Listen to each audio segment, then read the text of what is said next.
Initiating emergency, degrav, sequence, malfunction. I repeat, gravity malfunction.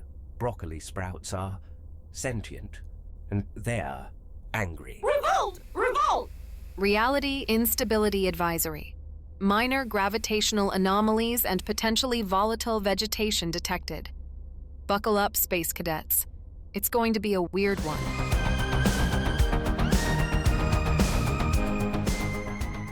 Across the stars, through your speakers, and dodging the occasional rogue black hole, it's Intergalactic Insider. I'm your host, Felix Andromeda, beaming directly from the Galactic News Network studios on Terra Nova. We're the only news show brave enough, or perhaps foolish enough, to cover the real stories of the cosmos. Join the cosmic chaos and link up with us wherever you get your data streams, be it the auditory nebula or the visual verse. First up, we're diving headfirst into a breaking crisis. Gravicorp, the galaxy's leading provider of, gravity, is experiencing a system-wide outage, leaving millions literally hanging in the balance. More on that gravity-defying debacle in just a moment. And before that gets underway, it's time for our cosmic conundrum of the fortnight. In the sprawling metropolis of Neo-Alexandria, a new technology called persona weavers has become increasingly popular. These sophisticated neural implants allow individuals to seamlessly adopt and inhabit entirely different social personas in various settings. You can be a confident, charismatic leader at work, a witty and engaging conversationalist at a social gathering, and a deeply empathetic and patient listener with your family, all without the effort and vulnerability of actually developing those traits. The weavers essentially curate your social interactions, optimizing your personality for each specific context. However, a growing philosophical movement, the Authenticity Guild, argues that persona weavers are eroding the core of human identity. They claim that true self-discovery and genuine connection come from navigating the complexities of life without a social safety net, embracing imperfections and learning from failures. They warn of a future where everyone presents a flawless, context-specific facade, leading to a society built on superficiality and a profound loss of authentic selfhood. If persona weavers were available to you, would you use one? Would you compartmentalize your personality for different situations, or would you strive for a single, integrated, perhaps flawed, but authentically you self? And what does that choice say about what you believe constitutes a meaningful and fulfilling human life? Consistent authenticity or adaptive optimization? Let that one simmer in your neural nets. Send your most insightful, humorous, or emotionally resonant responses to our subspace mailbox. Before we venture further, my intergalactic friends, a reality check. Take a moment, a deep breath, maybe a modulated biorhythmic hum if you're so equipped. Good. Now I want you to think about one being, human, alien, or otherwise, that you are deeply grateful for. Doesn't have to be grand. Could be the robotic barista that perfectly calibrated your caffeine intake this morning, or the furry Glargon beast who served as an impromptu heated blanket in an intergalactic blizzard. Focus on the warmth, this single strand. Feel the appreciation. This is the true root of you and the now. Now let this extend. Throughout all beings, let that connection shimmer and settle. Let's venture forward and take this gratitude with us as we go. On to the interstellar stories of the hour. Let's begin.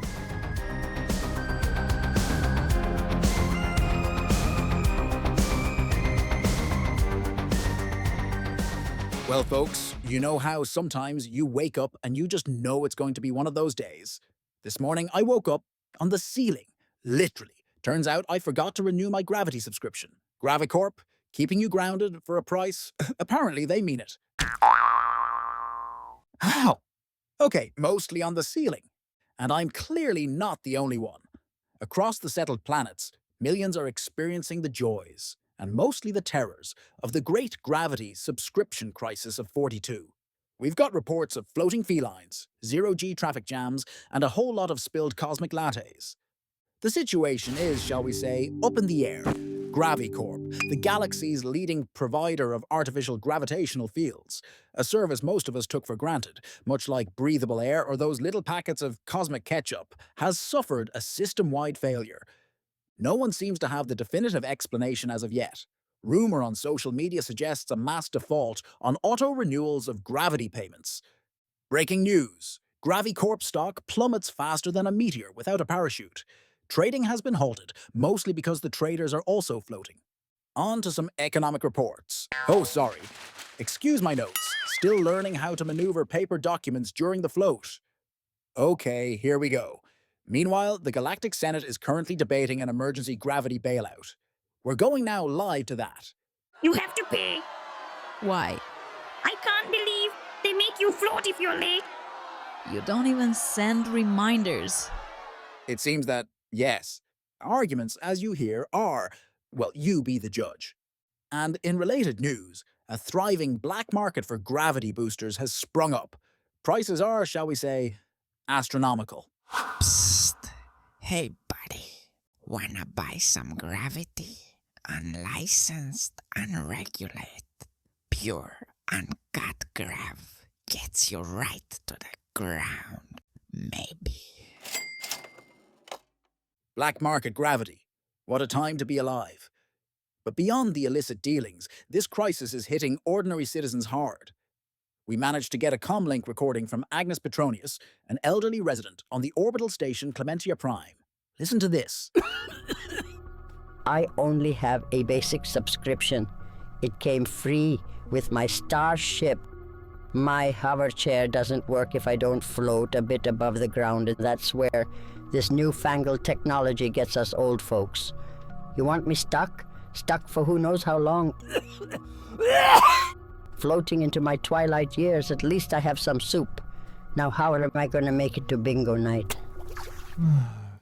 Agnes, our hearts go out to you, truly. We hope you make it to bingo. Meanwhile, Gravicorp itself remains, well, characteristically obtuse. Here's a clip from their official press release earlier today, featuring lead gravitational dynamics engineer, Dr. Aris Thorne. Look, the science underpinning our patented Gravlock trademark system is, well, incredibly complex. We're talking manipulation of Higgs bosons, quantum entanglement dynamics, incorporating our unique proprietary blend, not to mention utilizing trace elements of refined dark matter and, yes, ethically sourced, concentrated unicorn tears. It is all highly cutting-edge material, you understand. But the point is, the bottom line is simply this. Pay your bill. Then you won't have to trouble yourself with the intricacies of applied gravitational manipulation. Gravicorp handles the heavy lifting. Rest assured, we've got you covered. Usually. Malfunction. Unicorn tiers, huh? Makes you wonder what they're charging per ounce. At least I paid for the mid-tier coverage of GMN. Now, to understand this a little bit better, we have boots on the ground.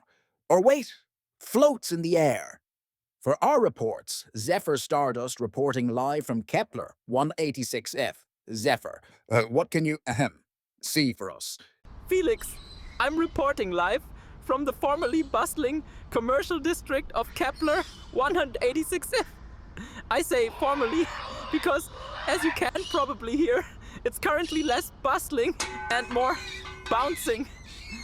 Citizens are, well, they're not exactly walking anywhere. They're drifting, spinning, colliding with buildings and each other. Delivery drones are performing what I can only describe as interpretive aerial dance and failing miserably. I think I saw a rogue shipment of space bananas go that way. Or maybe that way. Ouch! Okay, that was a flying durian fruit. Note to self, always wear a helmet in 0G, especially when exotic produce is involved. The health plan here might have even worse customer service than Gravicorp folks. And it seems even the local fauna is having a rough time. That, I believe, is a Keplerian space cat, attempting to maintain its dignity while floating upside down. It's not going well. Actually, Felix, in timeline Gamma 734, this gravity crisis was even more chaotic. The culprit wasn't unpaid bills, but a giant space hamster. Yes, you heard me. Giant, and it was cosmic. The little guy was running on a cosmic wheel, and get this, that very wheel just so happened to be powering the entire grid. Genius design flaw, am I right? Took them a bit, but the issue was eventually resolved after they lured it away with an enormous, very thoughtfully placed piece of space cheese. Fascinating as always, Professor, though I'm not sure how the space cheese budget would impact the economy, but perhaps we can stick to this timeline for now. The one without dairy-based power sources. Although, now that he mentions it, a giant space hamster, well, would really clear a bunch of things for me. Folks, what a picture. It's getting a bit faster everywhere. We've been informed of this system wide for all listeners. But in addition to the very vivid portrait just provided, reports here at GNN suggest people have now also, and apparently related, been speeding up their vocalizations everywhere. Gravicorp won't tell us anything official on what this means. Here's a bit from a press conference. We have to keep to schedule. Yes. System-wide failure. No need for alarm. Our engineers working on it. Could be a software glitch. Might be an attack. Keep calm and pay those subscriptions. Okay. We aren't getting much out of them. Folks, some have expressed worry that this is the next step toward our bodies not supporting themselves anymore. We've asked an AI to do its own evaluation. But before we continue, listeners, a quick word on that. While it sounds ridiculous on the surface, let's ask ourselves, isn't paying for gravity just a tiny bit absurd? A necessary force of the universe is not under your individual command, or anyone else's. Do any of us command the tides and whatnot, eh? And sure. When did we get so comfortable and complacent, turning this over? This very basic life need, this existential premise. Turning this most very essential of ingredients for living. Turning this into a commodity. Tempted to try one of those black market gravity boosters, folks? Be honest. Let's put aside my ceiling nap and the trials of fruit as missile weapons for just a moment. This current, this situation, this flotation, this should at least force you to ask questions. It is literally destabilizing. What kind of civilization makes us float away if we are a day late on paying our bills?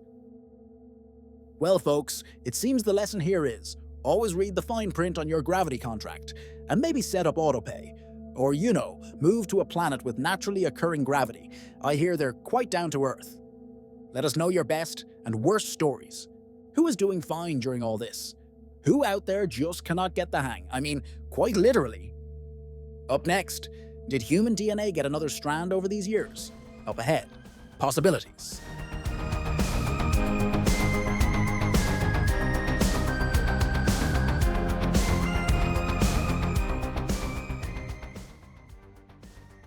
We humans, we've always been explorers. From crossing vast oceans, imagine Earth's early explorers charting unknown waters, relying only on stars, to scaling towering mountains. Think of the sheer will it took to climb those peaks. And finally, launching ourselves into the cosmic abyss. It's ingrained in our very being. You could say it's in our DNA. Or perhaps I should say, it was in our DNA. Because today, we're diving deep into a fascinating transformation. How that fundamental blueprint of life, our DNA, humanity's instruction manual, has changed, reshaped itself over centuries of living amongst the stars. To illuminate this genetic revolution, we have Dr. Ripley Rip Helix, a foremost expert in the burgeoning field of xenogenetics. And, I've heard whispers, he's also remarkably adept at zero-G ballroom dancing. A man of many talents. Welcome, Dr. Helix. Thank you, Felix. It's a pleasure to be here, though I must confess, my waltz is significantly less impressive when gravity is a factor. It's all about the footwork, or lack thereof, in space. I should mention before beginning that I was not allowed near the labs, per protocol, as the octuple configuration has, it presents some compatibility issues. Rip, can you introduce this new element a little, just so our classic double helixes can grasp? Well, how should I think of our original DNA, that double helix, as two intertwined threads in a tapestry, a beautiful, intricate tapestry of life. It contains a mere 2 nucleotide strands. Those are the basic building blocks, the letters of our genetic alphabet, which dictate life's fundamental design. However, As humanity expanded its realm, something monumental, or I like to say, evolutional. Something monumental and evolutional transpired. Or a gradual reconfiguration of the entire structure, like adding 6 more threads to that tapestry, weaving them in, complexifying the pattern, culminating into a new form, 8 intertwining strands. 8 strands. That's exponentially more complex, like upgrading from dial-up to a quantum data stream. Let's dig, friends, as if on archaeological terrain, and discuss how and what even happened. A whole other configuration. My own mother and father relocated here before I did. But you know, as journalists, well, the distance, my work. I chose Terra Nova. We never quite were present back on Earth Classic. And you know, it's a story many can relate to, across the generations of space colonization. From the first brave souls on the generation ships heading to Earth 2.0, leaving Earth Classic behind forever, imagine the courage, the leap of faith that took, to the later waves using sleeper ships, and finally, those of us who benefited from faster-than-light travel to reach places like Terra Nova. The feeling of leaving something behind, of a disconnect, is a recurring theme, a cosmic ache almost. Your mother always resisted change, you remember? Leaving Earth Classic, coming out here, she wasn't keen, truly hated the idea of having to adapt. And yet, the funny thing is, since we've been on Kepler, she's the one who seems to have shifted the most. It's remarkable, really. Maybe this place just forced her hand. Or maybe that resilience was always there underneath her complaints. Doesn't mean she won't still tell you she hates adapting, mind you. But she has.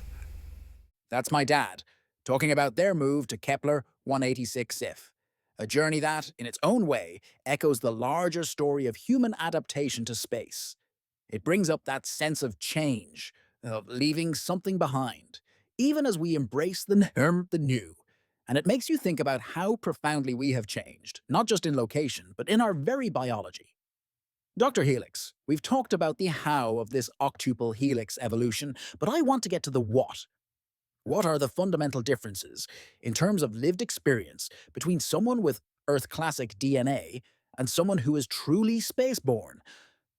Well, Felix, for those still navigating the cosmos with their, let's say, vintage DNA, life as a spaceborne human is fundamentally different. Imagine, just for a moment, listeners, imagine a world without the constant, nagging fear of radiation sickness.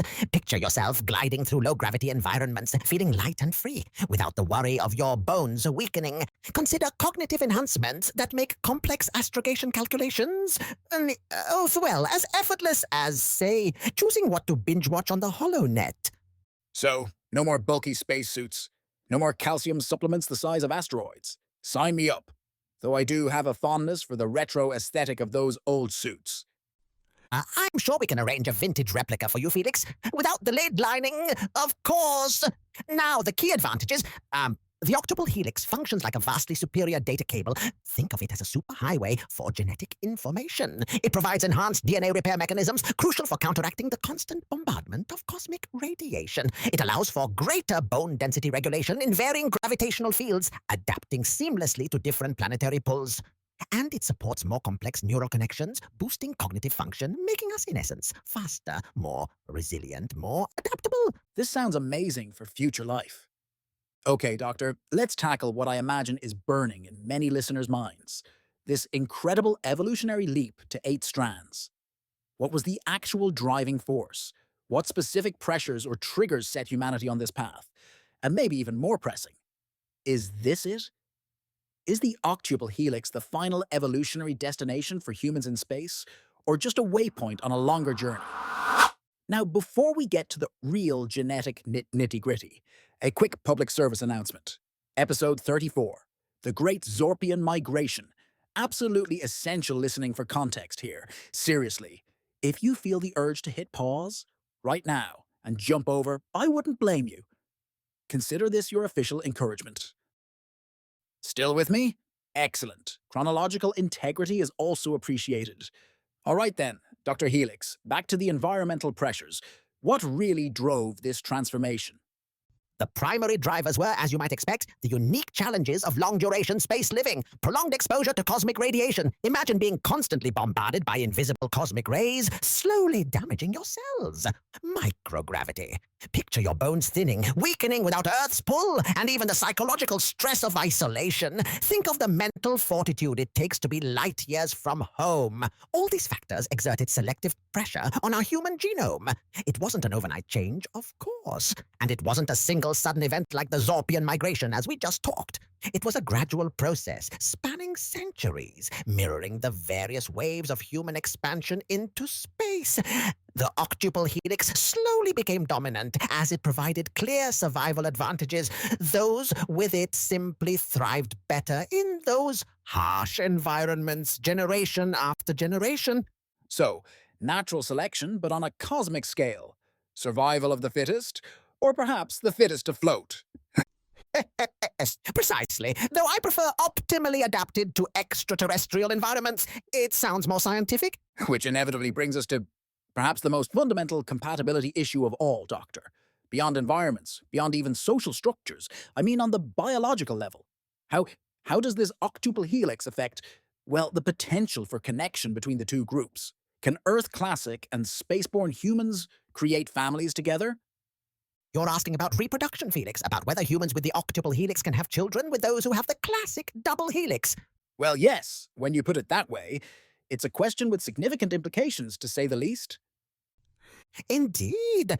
The short answer is, it's complicated. Biologically, there are significant hurdles. Imagine trying to connect two different operating systems, one vastly more complex than the other. The genetic structures are so different that successful conception is rare, to put it mildly. It requires advanced genetic intervention, and even then there are risks. We're talking about delicate genetic engineering, not exactly natural processes. And what are the other effects? It's also profoundly shifted our understanding of what it means to be alien. In the past, alien almost exclusively referred to non-human species. Now, with the emergence of octuple helix humans, we have a new legal and social category. Those who are genetically distinct from Earth classic humanity, even though they share a common ancestry. This has led to new laws and protocols regarding inheritance, citizenship, and even interstellar travel rights. It's raised difficult issues, no question, and it's open discussion to the concept as its own entity entirely. Legally? Wow, so it has gone that far. That's an understatement. Could you share some further insight? The discussions and policies regarding integration are complex and understandably still evolving. Scientific perspectives vary, some more conservative than others, naturally. But beyond the practicalities, there's something profound I believe we mustn't overlook. The inherent sacrifice involved. No matter how necessary or beneficial this evolution is, the discussion cannot bypass the sense of loss. There's a certain wistfulness, a quiet melancholy that accompanies this transformation. We've undoubtedly gained incredible adaptability, resilience, become more suited to the cosmos. Yet something intrinsic to Earth classic humanity, something foundational, is inevitably, irrevocably changed, perhaps even lost. Actually, Felix, in timeline Delta 99, humans evolved a duodecuple helix. That's 24 strands. They could photosynthesize sunlight. Imagine, Felix, fueling yourself with just light and communicate telepathically, though admittedly their fashion sense was questionable. Neon togas were a choice. Fascinating, Professor. Though I suspect 24 strands of DNA might make finding matching socks even more challenging. Dr. Helix, before the Professor drags us into another alternate reality, any downsides to this octuple upgrade? Well, we've discovered that spaceborne humans have a slightly increased sensitivity to scat videos. The enhanced neural pathways seem to overstimulate the emotional centers when exposed to excessive cuteness. It's a minor side effect, but we're working on a patch, perhaps a purr blocker. So the future of humanity is highly evolved, radiation resistant, and utterly defenseless against kittens. I find that strangely comforting. It seems our holographic representation of the octuple helix is having a momentary existential crisis. It's briefly displaying, well, I'm not sure what that is. A DNA pretzel? A genetic scribble? It's rather abstract. Just a minor software glitch. Happens sometimes when the system tries to predict future evolutionary pathways. It gets imaginative, sometimes alarmingly so. Oh, I know that glitch. It's entertaining, is it not? Always speculating on humanity's next form. It often throws up some rather energetic possibilities. I've seen it suggest a transition to pure energy beings on several occasions. Quite messy, if you ask me. All that dispersed consciousness. Messy indeed, Professor. And while your evolutionary path might be a bit beyond my current comprehension, let's bring it back to humanity for a moment. I'm speaking from the perspective of someone with, shall we say, a more earthbound makeup. When I say earthbound, I mean those of us, like me here on Terra Nova, and others across the settled planets, who haven't yet undergone this octuple helix evolution, those still closer to our Earth classic roots. We often wonder, and I confess, I wonder this myself sometimes late at night, how will those future generations, the truly spaceborn, view us? Will they see us as ancestors to be revered, or as a slightly outdated model, a charming but obsolete version of humanity? What about you, dear listeners? Right at this point, how does this modify future definitions? Let us know. We've so much to learn. Use hashtag SpaceDNA. Up next, tech and more from the weird and bizarre Gliese 581G Expo. Prepare for a wacky ride.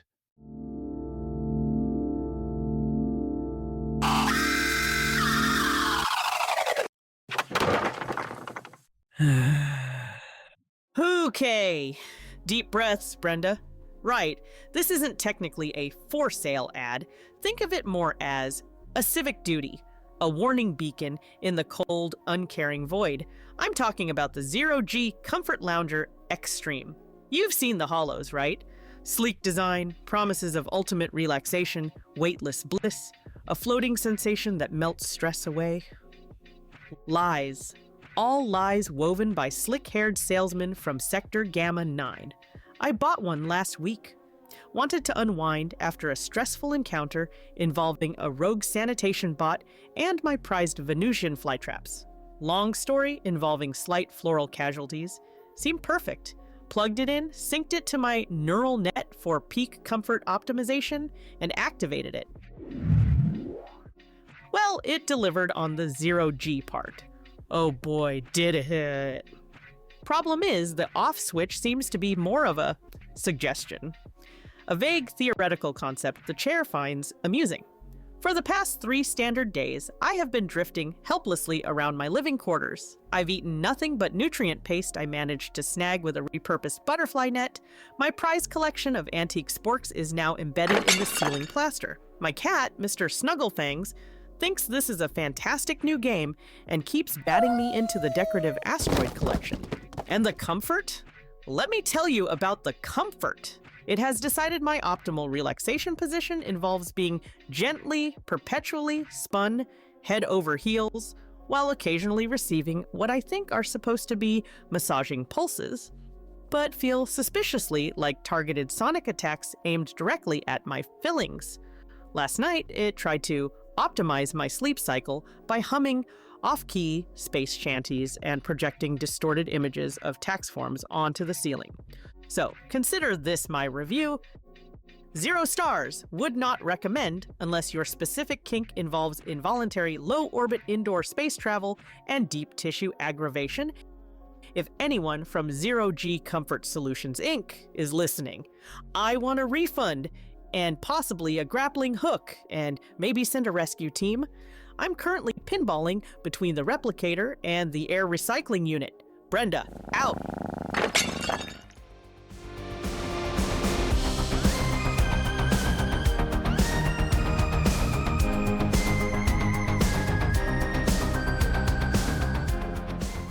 People of the podcast, Nebula, strap yourselves in. Are you ready to have your eardrums violated by pure, unadulterated technological nonsense? Because we are diving headfirst, no helmets, no sanity checks, into the Gliese 581G tech implosion, live, via suboptimal subspace feed. the innovations, the breakthroughs, the absolute certifiable planetary-grade madness. I can barely contain myself. It's like watching a supernova made entirely of bad ideas. I hope your reality anchors are secure because mine are feeling wobbly. And guiding us through this festival of questionable life choices, the man whose knowledge of historical failures is encyclopedic, borderline obsessive. It's the esteemed, the punctilious, the man who probably corrects the grammar on ancient alien cave paintings. Dr. Theron Kronos. Felix, a superb feed resolution, reminiscent of the first tricorder transmissions, though historically speaking, those early Starfleet devices had a deplorable tendency to misclassify silicon-based life forms as intriguing geological formations. Primitive. Let the festival of questionable progress begin. Begin it shall, Doctor. First up, straight from the gelatinous geniuses on Glorban 7, brace yourselves for the cosmic revelation that is the pan-dimensional laundry liquidator and occasional sock singularity generator. Look at that shimmering tear in reality, Doctor.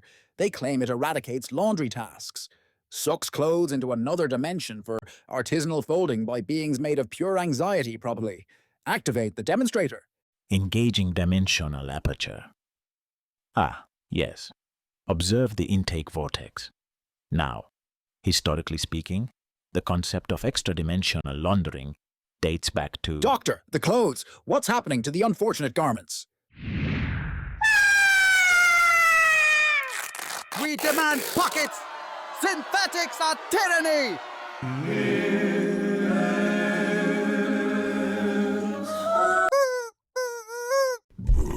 Okay, so the good news is the laundry is gone. The bad news is I think it achieved sentience, formed a union, demanded workers' rights, possibly performed a short, terrible opera. And then, I believe that blouse just belched. Wacky or brilliant? Fascinating vocalizations.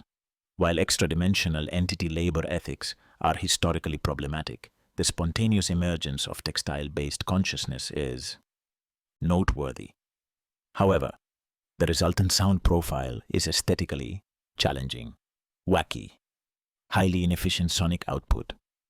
Wacky. Okay, next, before the singing socks form a picket line. The Flargonians present the kitchen appliance confidant, now with patented existential dread analysis. Finally, we can truly bond with our blenders, understand our toaster's innermost hopes and fears.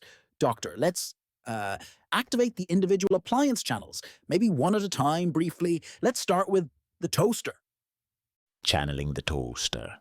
Historically, anthropomorphizing kitchen. Doctor, the button. Just the toaster's button. Inferior bread detected. Only sourdough cultured by monks from the Andromeda Nebula meets my standards. Begone, peasant grain. Okay, judgy. Next, refrigerator.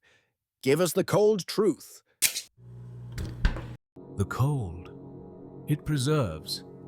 Yet does it truly stop the inevitable decay? What is cheese, really? Discuss amongst yourselves. Perishables? Right. Profound, yet chilling. Microwave, quick bursts only, please. Rotate faster. Is time even real? 30 seconds is an eternity. Popcorn. Need more popcorn. Make it pop. Make it all pop. Energetic. Okay, last one. Easy now. The smart coffee maker. Ooh, baby. Let me percolate for you. Feel that heat. Yeah. Grind those beans. That's the stuff. Want another cup, hot stuff? My coffee maker just tried to seduce me. The toaster is judging my gluten intake. The fridge is having a dairy-induced existential crisis. And the microwave sounds like it needs therapy. Or possibly more popcorn. Wacky? Or is this the dawn of the Great Appliance Rebellion? Historically, societal upheaval often begins with seemingly minor grievances. While the toaster's critique of grain quality is pedantic, the refrigerator's philosophical query merits consideration. Nevertheless, functionally useless for making breakfast. Therefore, Wacky. Okay, deep breaths, Felix. One more. Let's hope this one is less judgmental. Switching feeds. The infamous Zisglorgian.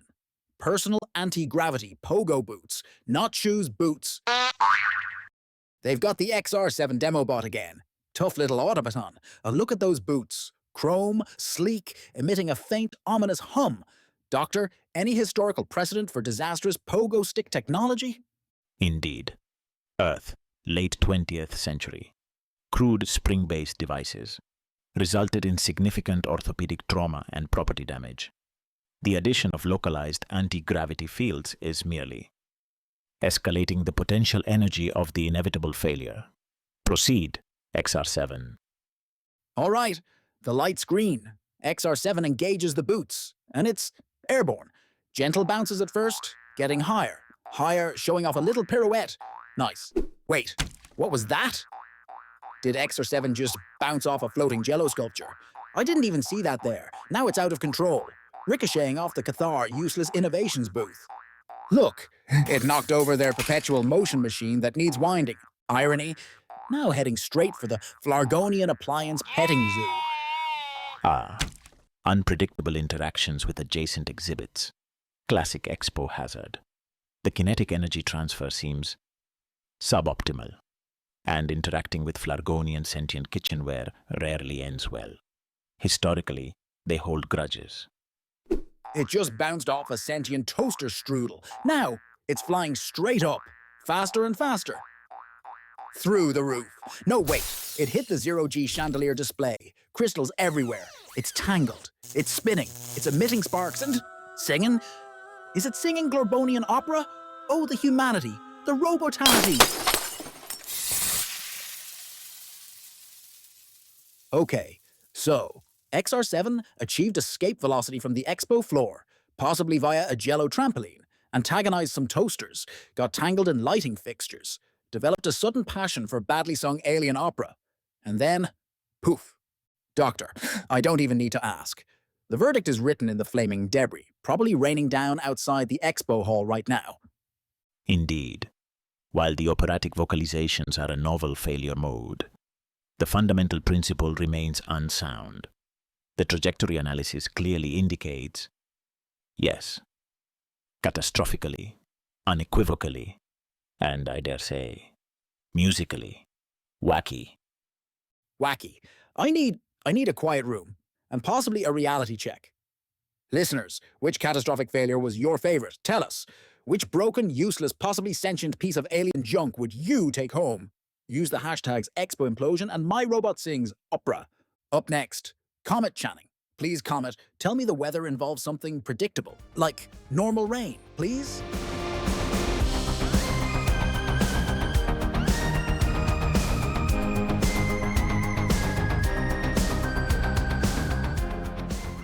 Well, after witnessing inventions that disassemble themselves with such enthusiastic fragmentation, let's check if the universe itself is planning any similar rapid, unscheduled dampness. Or perhaps just a good scrubbing. Comet Channing is at the weather desk, looking remarkably dry, I might add. Comet, are we expecting clear skies, scattered weirdness, or something requiring a galactic-size bath mat? Thanks, Felix. And yes, you might want to keep that bath mat handy, along with your anti-skid space boots. Hope everyone's secured their outdoor patio furniture, asteroid collections, small pets, etc., because it looks like the cosmos is planning a rather aggressive deep clean today. Our main headline across the GNN Astro Weather Network: a significant stream of shower meteors is making its final approach towards the Kepler belt. Predictive models show atmospheric entry highly likely over populated sectors, including Xylos Minor and, yes, even the upper orbital districts of Terra Nova itself. Looks like gravity isn't the only thing falling today. For those just tuning in, these aren't your garden variety space rocks. GNN spectral analysis confirms a primarily water ice composition, but with fascinating and fragrant trace elements of lavender-scented atmospheric polymers and complex vulcanized rubber compounds. Yes, folks, analysis suggests it might literally start raining soap bubbles and, well, rubber ducks. The leading theory? still points to that infamous Zorp Corp cleaning supply mega freighter collision with the Sparkle Cloud ice asteroid cluster back in '38. Seems that lifetime warranty on no atmospheric contamination finally expired. Honestly, it takes me back. Remember that time I won Miss Cepheus Variable for my flawless presentation on asteroid belt hygiene protocols? It's all coming together. Travel advisories are already in effect across several star lanes. Expect low visibility due to what we're calling sudden suds fall and extremely slippery conditions reported on orbital landing pads. GNN recommends using extra enhanced traction control or frankly, just working from your soon-to-be sparkling clean home biodome today. Let's just say hydroplane takes on a whole new meaning. And if you could see my gorgeous quantum holomap right now, honestly, the resolution is stunning, you'd notice these delightful little yellow icons swirling erratically within the main blue precipitation bands. Our primary system identifies them as non-volatile buoyant bath companions. Yep, rubber ducks confirmed. Now, for a live look at conditions where these companions are already making landfall. Let's go to the usually bustling, currently very slippery, downtown district of Xylos Minor. Zephyr Stardust is there for us. Zephyr, how's the, splash zone? Are you managing to stay upright? Comet! It's clean. Seriously, unbelievably clean down here.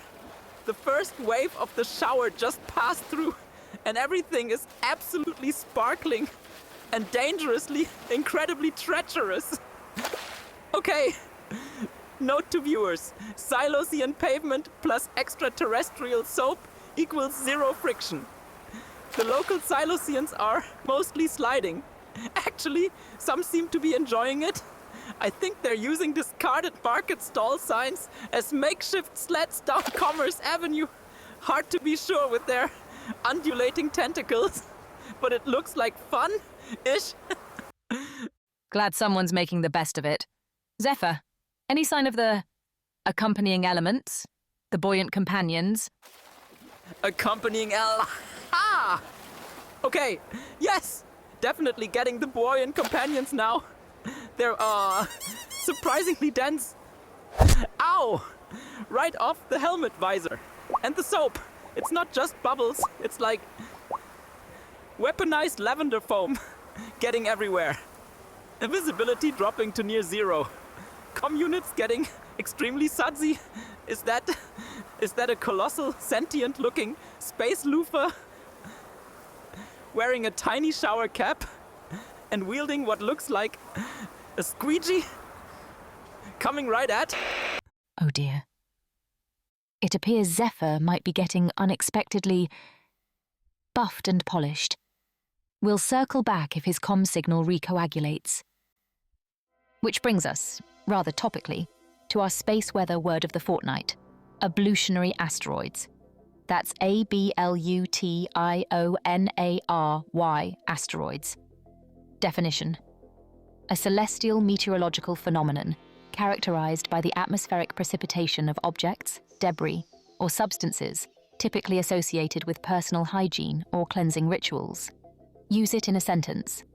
My weekly subspace delivery was delayed due to severe ablutionary asteroid activity, but hey, at least my satellite dish smells fantastic. Speaking of atmospheric oddities, experiencing your own bizarre downpours?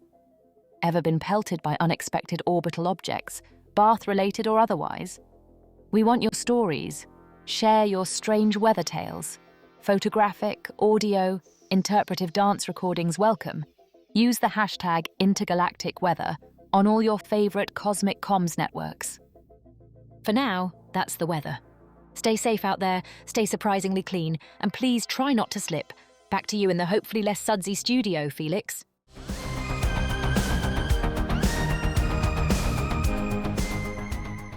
And just like that, another transmission draws to a close. We've navigated a universe today where gravity comes with a monthly fee. Our very DNA is apparently open for cosmic upgrades, alien inventors redefine questionable, and the weather forecast includes, well, bath time from orbit. If there's one lesson to take away, Perhaps it's that the more we unravel the mysteries of the cosmos, the gloriously, bafflingly weirder it all seems to become. Or maybe just always pay your gravity bill on time. Thoughts are still with Zephyr Stardust, wherever or whatever he might be. Note to GNNHR, adding interstellar exfoliation by sentient loofah to the list of potential workplace hazards. If you've enjoyed, or perhaps survived, today's journey through cosmic chaos, keep the conversation going. What was the absolute peak absurdity for you? The Gravipocalypse? The octuple helix revelations? That sock paradox? The airborne bath toys? Let us know. Beam your thoughts to the multi-dimensional comments section. Feeling nostalgic for slightly less sudsy tech failures? Dial back your podcast receivers to episode 13, Ziggy the Time-Traveling Tour Guide. You can search Intergalactic Insider Ziggy wherever you capture your podcasts, or simply concentrate really hard and hope your listening device has latent psychic abilities. Results may vary. And don't forget to subscribe, rate, and review Intergalactic Insider on Zeta Reticuli FM, or that weird bioluminescent network thriving in your nebula cloud. Subscribing means you never miss a glitch and help us fuel the reality of stabilizers here at GNN, which after today seem rather necessary. Join the community, embrace the chaos, and maybe even win a slightly used, heavily suds-damaged microphone from Zephyr's last known location. Disclaimer: winning not guaranteed, microphone condition questionable. Next time, listen closely. There's something shifting just beyond what you can normally perceive. A whisper in the void, a pattern in the static. What's really out there, and what happens when it notices us? Until then, keep your wits about you, your reality anchors engaged, and maybe invest in a good helmet. You never know what might fall out of the sky. This is Felix Andromeda, signing off for Intergalactic Insider. And stay sparkling, folks.